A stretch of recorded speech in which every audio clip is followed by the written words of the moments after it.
Salam, hər vaxtınız xeyir olsun. Bugün sizlərlə üzüm turşusu paylaşacağım. Üzüm turşusu yemişdim, amma ilk dəfə idi özüm bağlayırdım. Dadına baxıb çox bəyəndikdən sonra sizinlə də paylaşmaq qərarına gəldim. Əvvəlcə bu şəkildə salxım üzümlərin arasından çürükləri varsa təmizləyirik. İstifadə etdiyim banka 900 mq-dır. Bankaya 1 diş sarımsaq, 1 yemək qaşığı giləmərzə əlavə edirəm. Giləmərzə yoxdursa, əvəzində nanədən də istifadə edə bilərsiniz. İstər tər, istərsə də quru halda istifadə etmək olar.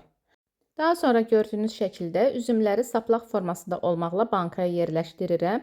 Üzümləri qırıb xırdalamıram, götürərkən də çox gözəl salxım şəklində rahatlıqla götürmək mümkündür. Bu şəkildə yerləşdirdim. Üstündən çox basmaq lazım deyil ki, üzümlər əzilməsin.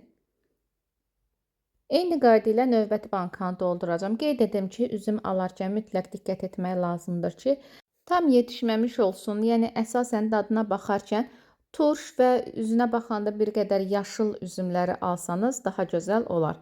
Gördüyünüz kimi mənim üzümlərim də elədir, rəngi nisbətən daha yaşıl formadadır.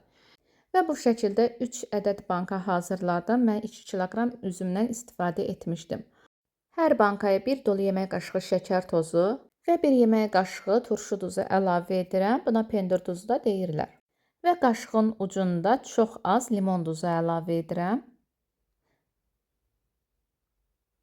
Digər bankaları da eyni şəkildə hazırlayacağım. Dəyərli dostlar, videonu bura qədər izlərsəniz, bəyən düyməsinə basmağı unutmayın. Mənə maraqlıdır, siz heç üzüm turşusu görmüsünüzmü, yemisinizmi? Bu barədə rəylər bölməsində yaza da bilərsiniz.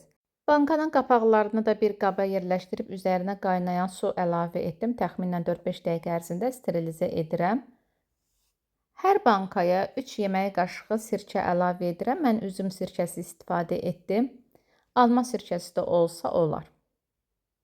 Və daha sonra hər bankaya qaynaya isti su əlavə edirəm.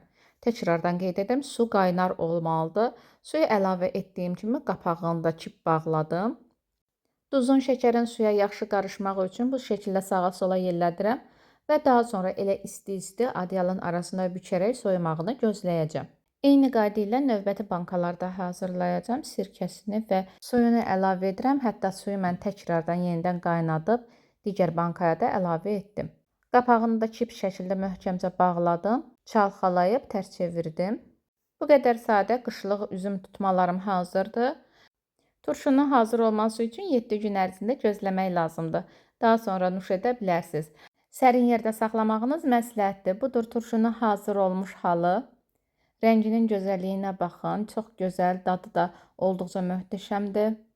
Mütləq hazırlamağa dəyər, yeməklərin yanında ləzzətlə yeyəcəyiniz çox dadlı bir turşudur. Bu qədər dəyərli dostlar, daha çox qışlıq videoların gəlməsini istərsəniz kanala abunə olmağı unutmayın. İzlədiyiniz üçün təşəkkür edirəm. Sağ olun. Allah'a əmanət olun.